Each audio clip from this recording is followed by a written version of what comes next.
bien, la independencia de Chiapas, pues, es un proceso que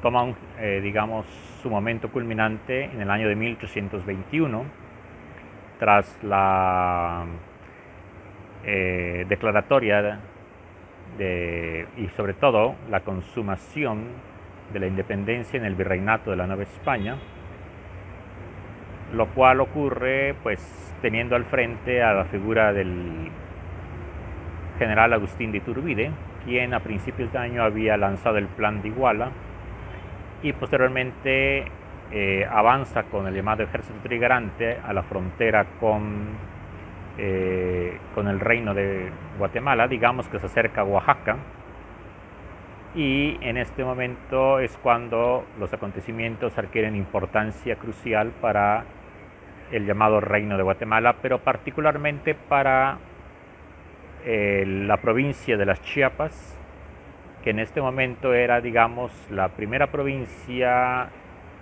con la cual tenía límites precisos,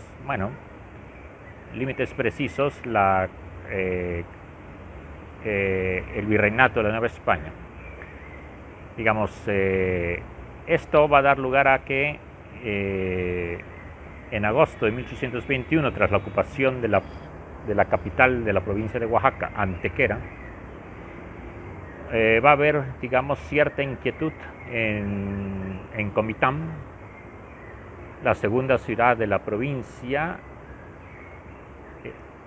cercana ya a la frontera con la provincia de Guatemala. Va a haber cierta inquietud que va a generar el proceso, digamos, de ver por la independencia, primero de la ciudad de Comitán y de su circunscripción, y posteriormente de ver también por la independencia de la provincia, de todo lo que viene a ser el Reino de Guatemala.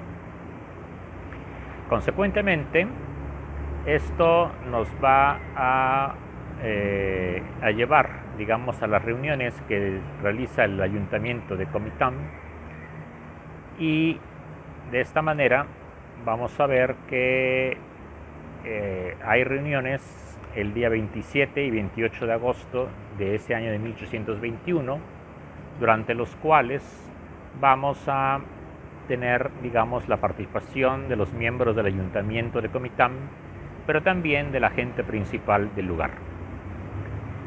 De esta manera vemos que participan, además de los concejales, la gente, digamos, de cierto peso, hacendados, comerciantes, y también los frailes dominicos que están al frente del convento de Comitán. Tenemos allí la participación de tres frailes que son, por un lado, el prior del convento, Fray Juan Perrote, el coadjutor del convento, que es Fray Ignacio Barnoya, y el párroco de Comitán, que es Fray Matías de Córdoba.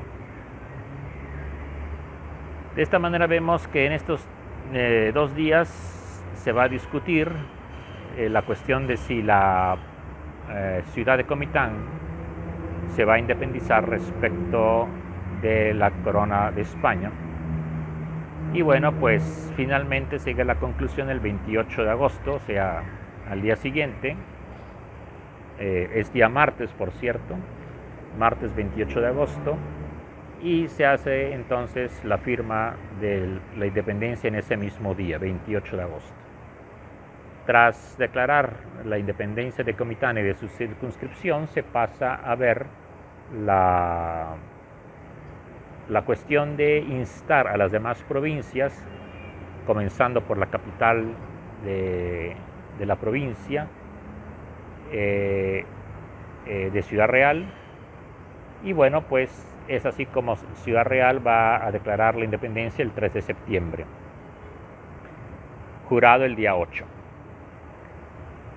En este proceso también hay otras poblaciones de Chiapas que se van a adherir a la independencia. Tenemos el caso de Tuxtla, y tenemos también el caso de Tapachula, que declara eh, la, también la independencia, diciendo que es, digamos, necesario, útil, conveniente buscar la unión con el antiguo reino de la Nueva España.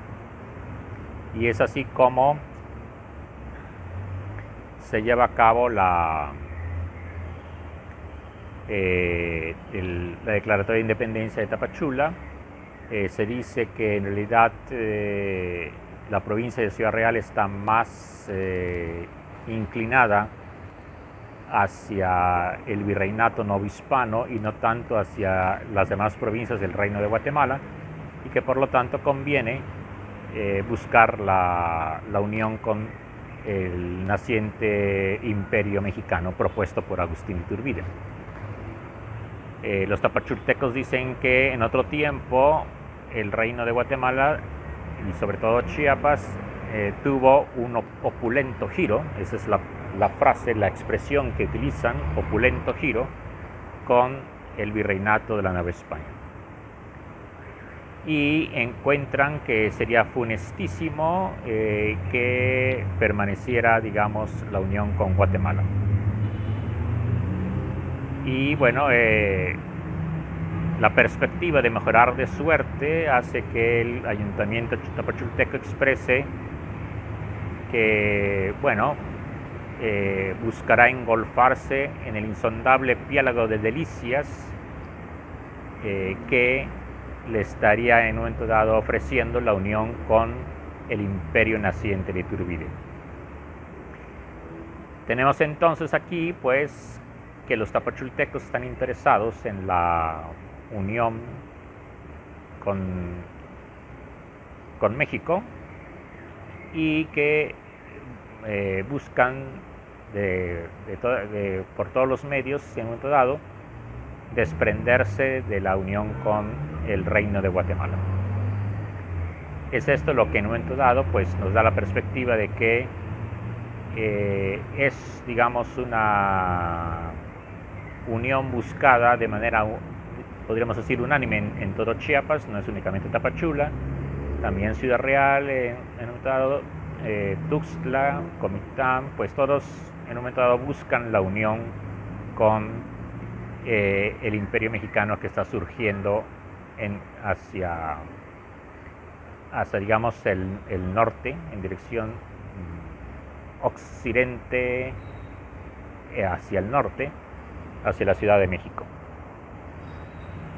Y bueno, pues esto hace que el 18 de octubre, ante la Diputación Provincial chiapaneca, el presbítero Francisco Antonio Guillén lleva a cabo una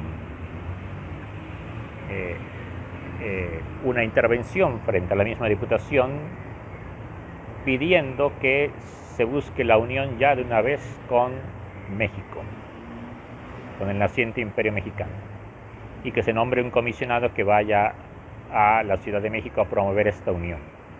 Es así como se lleva a cabo, digamos, la designación de un comisionado, el presbítero Pedro José Solórzano, cura de Huistam, para que vaya a la Ciudad de México y precisamente logre esta unión al imperio mexicano.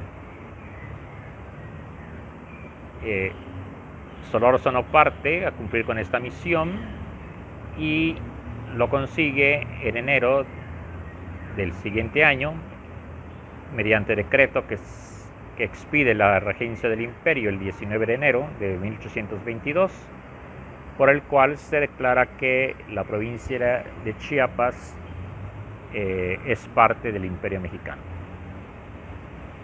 Esta unión va a permanecer hasta que en marzo de 1823 el imperio promovido por Iturbide se derrumba. Iturbide tiene que abdicar en marzo frente a los acontecimientos que se precipitan, frente a la inconformidad que ha generado su gobierno, y entonces tenemos que en marzo él abdica Y en abril, a principios de abril, pues se reúnen los diputados chiapanecos para dirimir en el punto de la permanencia de la Unión al Imperio Mexicano o de la no permanencia. Se vota para saber si permanece ese pacto de unión con México o mejor se declara la independencia. Las opiniones estaban divididas, unos decían que sí permanecía la unión, otros decían que no, desapareció el imperio, pues ya no tiene objeto permanecer al lado de México porque la unión se había hecho al imperio y desapareció el imperio, como que quedaba sin efecto. Frente a esa disyuntiva se hace la votación y bueno, había 10 representantes de los 12. Y entonces se dice, que a través de la votación se dirimirá la cuestión. Pero resulta que la cuestión no se resuelve porque se da un empate. 5 votos a favor de la unión con México y 5 a favor de la independencia de la provincia. Entonces, el asunto queda sin resolverse. Se propone que los 2 diputados que están ausentes, porque son 12 y no 10, pues que se espera a que lleguen para resolver el punto, pero finalmente prevalece la opinión de que mejor no, que hay que hacer algo sin esperar a que lleguen los 2 representantes que están haciendo falta en la votación. Que bueno, si hubieran llegado y hubiera resultado un voto a favor de México y otro a favor de la no permanencia con México, pues se habría vuelto a dar el empate, ¿no? Entonces, el asunto se resuelve de distintas maneras. Se convoca, digamos, a formar una nueva figura jurídica de gobierno, que es la Junta Suprema Gubernativa, y esta Junta Suprema es la que se va, digamos, a erigir mientras se resuelve el punto de la permanencia o no de la provincia a México. Resuelto el punto a favor de la permanencia o de la independencia, esta Junta Suprema pasaba a disolverse. Frente a estos acontecimientos, pues entonces la Junta Suprema se erige y digamos que entra como en conflicto con la Diputación Provincial. Y bueno, se verá a la Junta Suprema como que está tratando de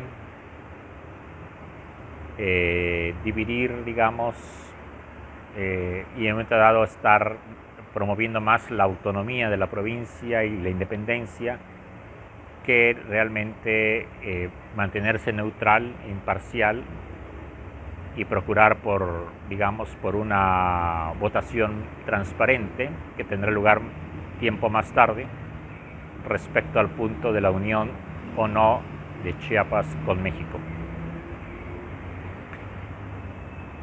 Estos, digamos, acontecimientos un tanto confusos también confunden, digamos, al grupo gobernante de la Ciudad de México, que recibe, digamos, informes contradictorios. Los partidarios a favor de la unión con México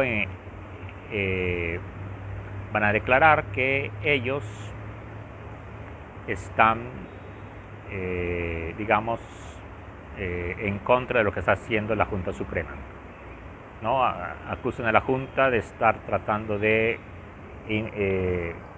llevar el punto a la unión con las Provincias Unidas del Centro de América, que se erigen el 1 de julio de 1823 como una república independiente de la República Mexicana. Frente a esta situación,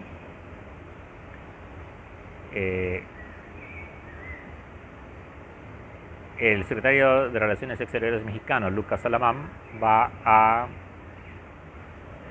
tomar una acción contundente. Va a dirigir una orden al general Vicente Filísola, que ha estado en Guatemala desde principios de 1822 y que está ya por regresar a la Ciudad de México, para que a su paso por Chiapas disuelva la Junta Suprema Gubernativa. Entonces, Vicente Filísola llega a Ciudad Real y bueno, disuelve la Junta Suprema el 5 de septiembre de ese año. Sin embargo, para ese momento, Lucas Salamán, en la lejana Ciudad de México, ya cambió de parecer. 2 días antes, el día 3 de septiembre, había escrito un mensaje en el que le decía a Filísola que no interviniera, que no fuera a disolver la Junta Suprema. Pero bueno, pues era ya demasiado tarde para detener el curso de los acontecimientos. Filísola disuelve la Junta Suprema el 5 de septiembre y la actuación del gobierno mexicano va a generar malestar entre los chiapanecos. Esto hace que se forme, digamos, un grupo armado que va a recibir el nombre de Ejército de las Tres Divisiones Unidas o de las Tres Villas Unidas, porque está conformado principalmente por gente que es originaria de la villa de Ixtacomitán, así como de Comitán y de Tuxtla. Entonces, esto genera, digamos, la actuación de Lucas Salamán respecto del destino de Chiapas. Se ve como una intervención fuera de lo legal, lo que llevó a cabo Filísola por órdenes de Salamán. Y esto pues nos lleva a considerar lo que ocurre. Además de la movilización de este ejército, tenemos un plan que se escribe, se redacta, al parecer en Tuxtla, pero que se proclama en Comitán, y cuya redacción se va a atribuir, por un lado, al capitán Joaquín Miguel Gutiérrez, y por el otro lado a Fray Ignacio Barnoya, coadjutor del convento de Comitán, por medio del cual se establece, digamos, la autonomía de la provincia, ¿no? Y se protesta por la actuación que ha llevado a cabo el gobierno mexicano. Este es el llamado Plan de Chiapas Libre o Plan de la Libertad de la provincia.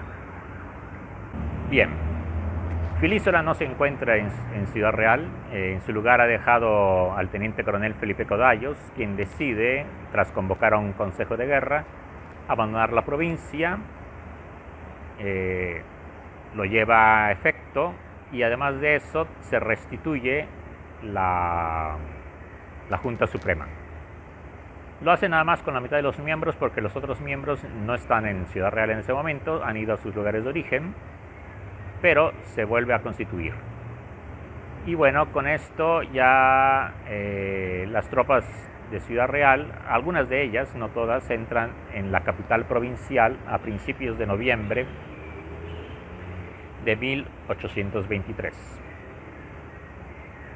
Restituida la autonomía de la provincia, la Junta Suprema vuelve a sus actividades y en diciembre va a declarar que el punto de la agregación de la provincia a un país o al otro, esto es, a México o bien a las Provincias Unidas del Centro de América, tendrá lugar en los próximos meses, y que para ello la resolución va a estar en manos de los representantes de partido, que son 12 en la provincia. Entonces esto hace que el representante de Tuxtla, que es el capitán Joaquín Miguel Gutiérrez, viaje a la cabecera del partido para recabar los poderes que no tiene y poder votar cuando llegue el momento. Ya el partido de Tuxtla le concede los poderes que necesita y bueno, regresará a Ciudad Real tras ello. Pero resulta que en marzo de 1824, 3 meses más tarde, la Junta Suprema cambia de opinión y dice que en lugar de ser los representantes de partido los que lleven a cabo la votación, deberán ser todos los pobladores de la provincia y que se lleve a cabo un padrón para ver cuántos habitantes hay en la provincia. Y bueno, pues se lleva a cabo todo el proceso y en septiembre, o sea 6 meses más tarde, se concluye que la votación dio por resultado, por mayoría, la unión de Chiapas a México. Hay un grupo que ha votado a favor de la unión con Centroamérica, pero también hay otro grupito, digamos, de pueblos indiferentes que no votaron ni a favor ni en contra de nadie, ¿no? Sencillamente se abstuvieron. Y bueno, pues se da a conocer esto el 12 de septiembre de 1824, se hace la proclamación a los 2 días, 14 de septiembre, y a los 2 días, precisamente el 16 de septiembre del 24, el pueblo, la villa de Tuxtla, va a estar, digamos, manifestándose en contra, no tanto del resultado de la votación, sino de la manera en que se ha realizado. Porque ha llegado la noticia a los tuxtlecos de que hubo manipulación por parte de 4 intrigantes. Uno de ellos, el único que tenemos, digamos, así con claro quién era parte de esos 4 intrigantes, es Manuel José de Rojas, que después va a ser el primer gobernador del Chiapas republicano. Y bueno, pues mandan a su representante, Joaquín Miguel Gutiérrez, a comparecer frente a ellos y que les explique qué ha pasado. Finalmente, pues comparece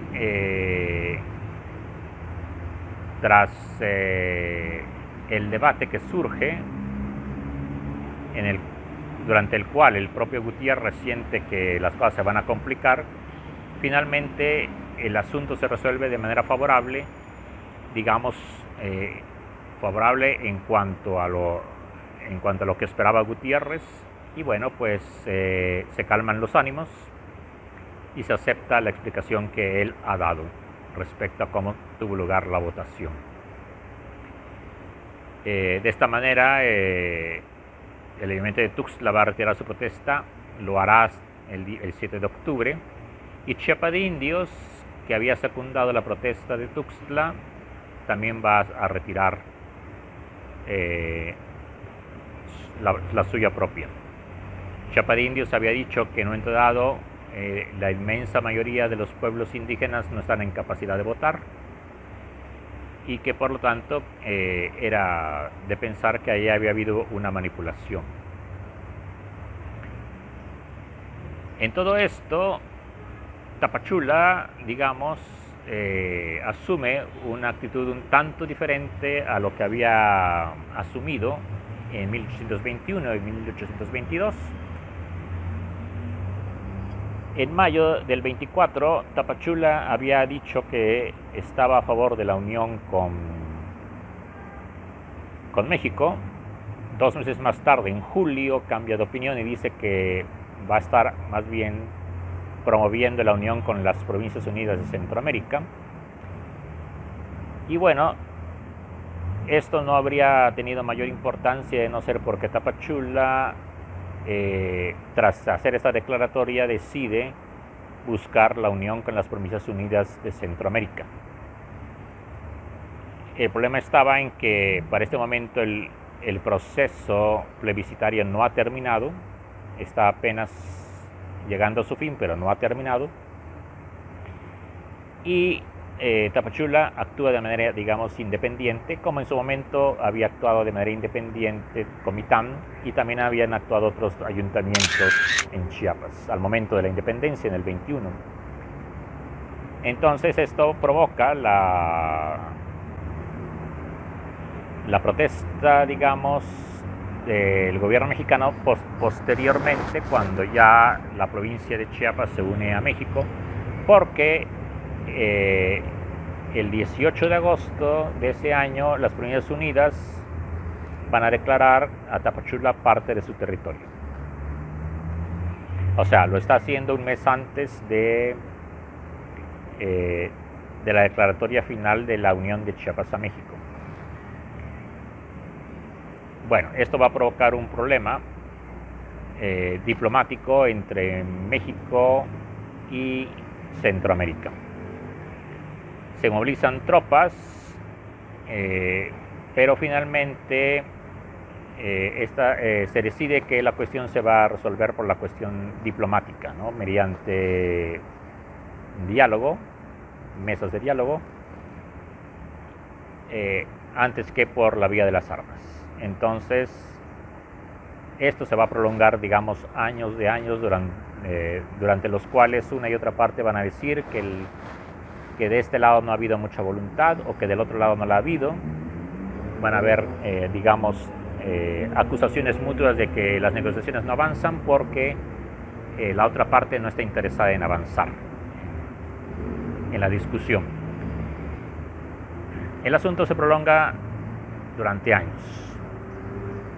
Y bueno, lo que sí se decide de momento es que Tapachula no pertenece, el partido de Tapachula, el Soconusco en sí, no pertenece a ningún país, ni a México ni a Centroamérica. Y esta situación va a permanecer hasta 1842. En el intervalo, el Soconusco se mantiene regido nada más por los municipios. Se va a gobernar nada más a través del régimen municipal. Y esto, el hecho de que no pertenezca a ningún país, hace que también los bandoleros de uno y otro lado se refugien en su territorio porque allí están seguros. Y bueno, esto provoca inestabilidad en el propio Soconusco. Esta situación de inseguridad que se vive en Soconusco va a hacer que en 1840 el alcalde de Tuxtla Tapachula dirija una carta al gobierno mexicano buscando la unión con México. Hay que tomar en cuenta que para este momento las Provincias Unidas de Centroamérica han desaparecido. Entre 1838 y 1839 las Provincias Unidas desaparecen del mapa político, y entonces se entiende la actitud del alcalde de Tapachula de buscar, digamos, la unión con México, ya que no está ya la otra república allí, las Provincias Unidas. Entonces dirige esta carta, que ahí queda, pero en 1842 el gobierno de Antonio López de Santa Anna decide actuar. Ciertamente las Provincias Unidas de Centroamérica han desaparecido, y esto, digamos, le permite actuar con libertad al gobierno de Santa Anna. Y es así como manda tropas que ocupan el Soconusco. En los informes oficiales se dirá que cuando las tropas llegaron a Soconusco, cada pueblo salía a recibir con alegría y entusiasmo a los soldados, y que la unión se ha realizado pues con mucho entusiasmo y con mucha tranquilidad por parte de la población. Y bueno, pues el gobierno mexicano decreta la unión finalmente el 11 de septiembre de 1842, la unión del partido Soconusco a México.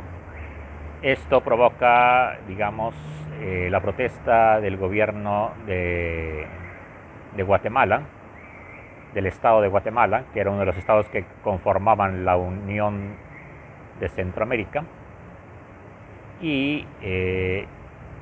pero queda nada más en protesta, ¿no? No hay una actuación más allá y queda nada más así como una protesta que se eleva ante el gobierno mexicano por la ocupación militar de Soconusco.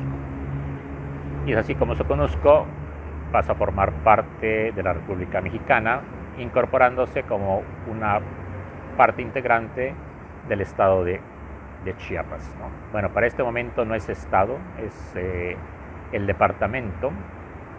Hay que recordar que en estos años que van de 1835 a 1846 está la República Centralista en México y las repúblicas centralistas están divididas en departamentos, mientras que en las repúblicas federales se habla de estados y por lo tanto la unión de Soconusco a Chiapas ocurre en el carácter de un departamento más dentro de la conformación política de la época.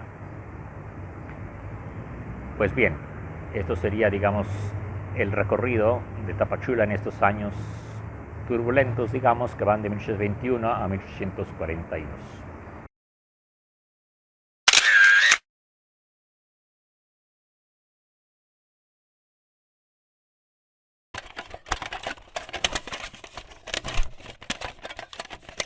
Pues bien, esta unión del Soconusco a México, como les decía, pues es, digamos, un acontecimiento que va a generar el disgusto de los sectores políticos en Guatemala. Y bueno, ante este disgusto va a haber una reacción por parte de Manuel Arrainsar, abogado chiapaneco, que va a defender la unión de Chiapas y Soconusco a México en un libro que es la noticia histórica de la agregación de Chiapas y Soconusco a México. Y bueno, este libro se edita un año después de la unión, que es en 1843.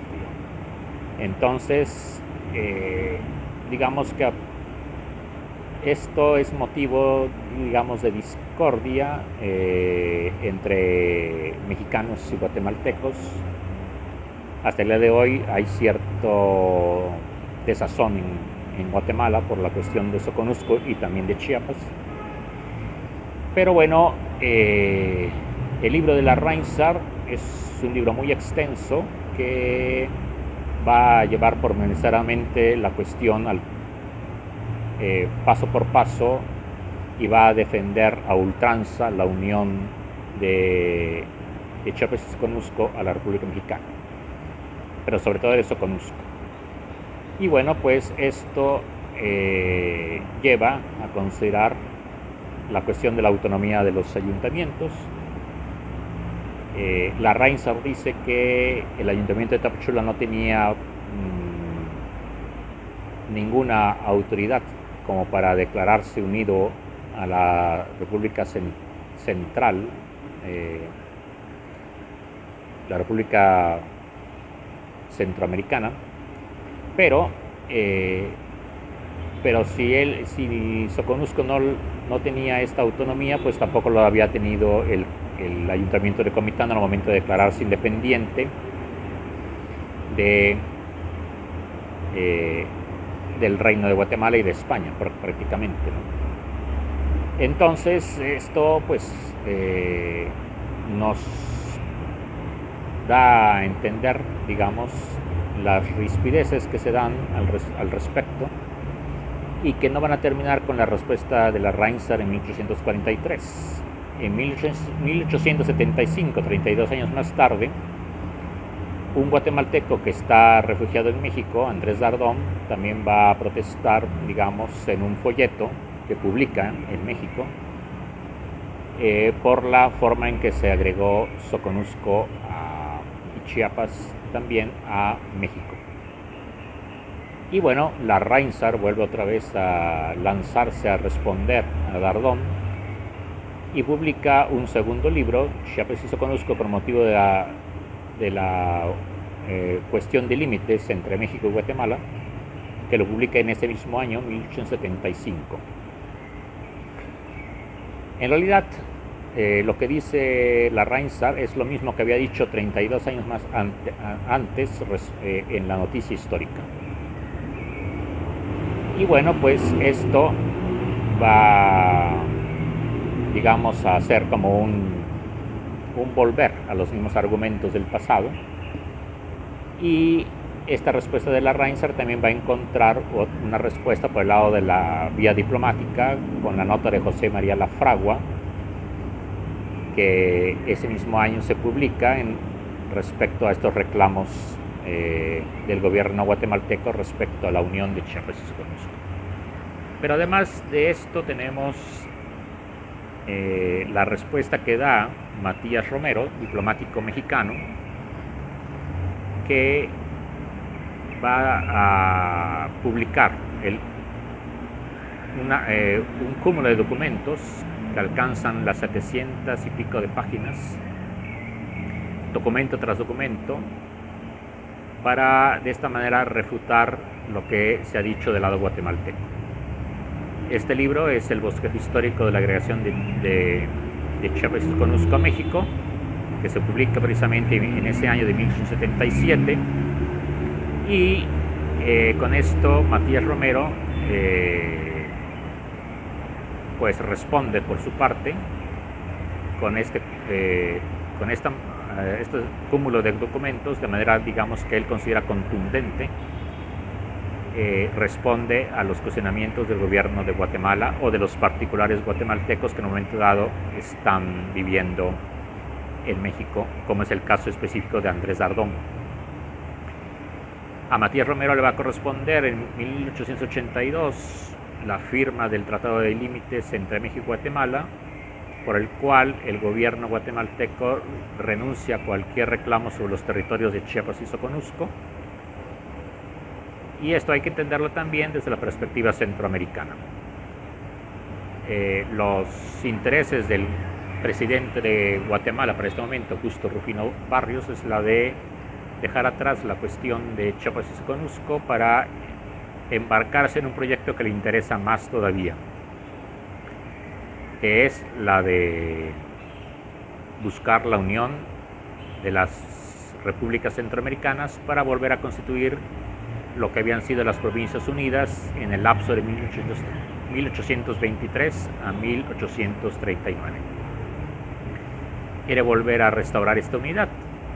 En esa búsqueda de la unidad va a encontrar, digamos, la muerte en 1885 en El Salvador, y tras su muerte trágica ya nadie va a intentar, digamos, reconstituir este deseo en la práctica de la Unión Centroamericana.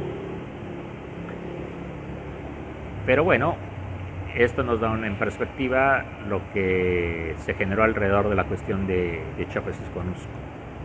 Hay que tomar en cuenta también que el propio Matías Romero, al responder, también tiene sus propios intereses particulares en el Soconusco, porque Soconusco es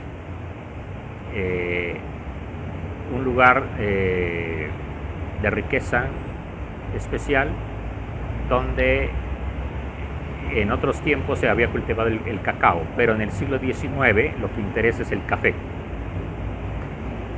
Y en ese sentido, Romero tiene, digamos, propiedades en Soconusco y piensa llevar a cabo, digamos, proyectos sobre el cultivo del café.